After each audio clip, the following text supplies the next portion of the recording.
ഈശോ മിശിഹായ്ക്ക് സ്തുതിയായിരിക്കട്ടെ. കഴിഞ്ഞ ഒരാഴ്ചക്കാലം നമ്മളെ അതിശയകരമായി വഴി നടത്തിയ സർവേശ്വരന് നന്ദി പറയുകയും നാളത്തെ വിശുദ്ധ ദിവസത്തിനായി നമുക്ക് ഒരുങ്ങുകയും ചെയ്യാം. ഇന്ന് നമ്മൾ ചിന്തിക്കാൻ പോകുന്ന വിഷയം അന്യരെ വിധിക്കരുത് എന്നുള്ളതാണ്.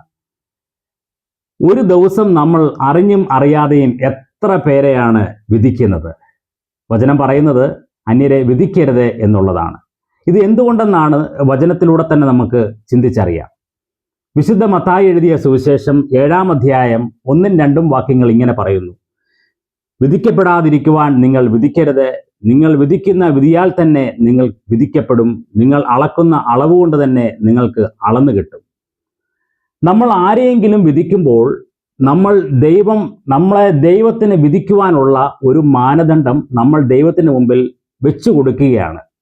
ഒരു പഴഞ്ചൊല്ലുണ്ട്, വടി കൊടുത്ത് അടി വാങ്ങുക എന്നുള്ളത്. ശരിക്കും നമ്മൾ അതാണ് ചെയ്യുന്നത്. നമ്മൾ ഒരാളെ വിധിക്കുമ്പോൾ നമ്മുടെ മേലുള്ള ഒരു വിധി നമ്മൾ തന്നെ ദൈവത്തിന് മുമ്പേ നിർമ്മിച്ചു കൊടുക്കുകയാണ്. എന്തുകൊണ്ടാണ് വിധിക്കരുത് എന്ന് പറയുന്നത്?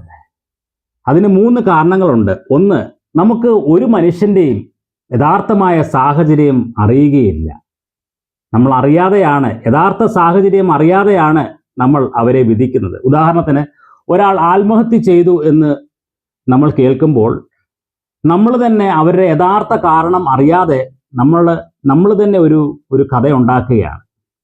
അങ്ങനെ ചെയ്യരുത് എന്നാണ് വചനം പറയുന്നത്. അന്ത്യദിനത്തിൽ, 2-ാമത്തെ കാരണം, അന്ത്യദിനത്തിൽ നമ്മളെ തൂക്കുവാനുള്ള ഒരു ത്രാസ് നമ്മൾ തന്നെ ദൈവത്തിൻ്റെ മുമ്പിൽ ഉണ്ടാക്കി വെച്ചു കൊടുക്കുകയാണ്. നമ്മളെ അളക്കുവാനുള്ള ഒരു അളവുകോൽ നമ്മൾ തന്നെ നിർമ്മിച്ചു കൊടുക്കുകയാണ്. 3-ാമതായുള്ള കാരണം, എല്ലാ വിധിവാചകങ്ങളുടെയും പിന്നിൽ ഞാൻ മെച്ചപ്പെട്ടവനാണെന്നുള്ള ഒരു അഹങ്കാര സ്വരം ഉയരുകയാണ്.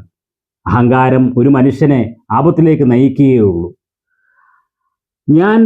അവൻ ശരിയല്ല എന്ന് നമ്മൾ ഒരാളോട് പറയുമ്പോൾ ഞാൻ ശരിയാണ് എന്ന് അറിയാതെ തന്നെ നമ്മൾ പറഞ്ഞുകൊണ്ടിരിക്കുകയാണ്.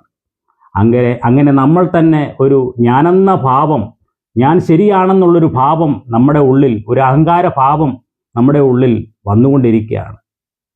ഇന്ന് നമുക്ക് ദൈവത്തിനോട് ഇങ്ങനെ പ്രാർത്ഥിക്കാം: കർത്താവേ, ഞാൻ ഒരുപാട് പേരെ വിധിച്ചിട്ടുണ്ട്. എന്നോട് നീ കരുണ കാണിക്കണമേ. നാളത്തെ വിശുദ്ധ ദിവസത്തിൽ നിന്റെ കുർബാനയുടെ മുമ്പിൽ വരുമ്പോൾ, നിന്റെ ശരീരവും രക്തത്തിൻ്റെയും പങ്കാളികളാകുമ്പോൾ, അപ്പാ, നീ എന്നോട് കരുണ കാണിക്കണമേ. ആരെയും വിധിക്കാതിരിക്കുവാനുള്ള വലിയ ഒരു കൃപ എൻ്റെ മേൽ നീ ചൊരിയണമേ എന്ന് നമുക്ക് ആത്മാർത്ഥമായി ഇന്നത്തെ ദിവസം പ്രാർത്ഥിച്ച് നാളത്തെ വിശുദ്ധ ദിവസത്തിലേക്ക് നമുക്ക് കടക്കാം.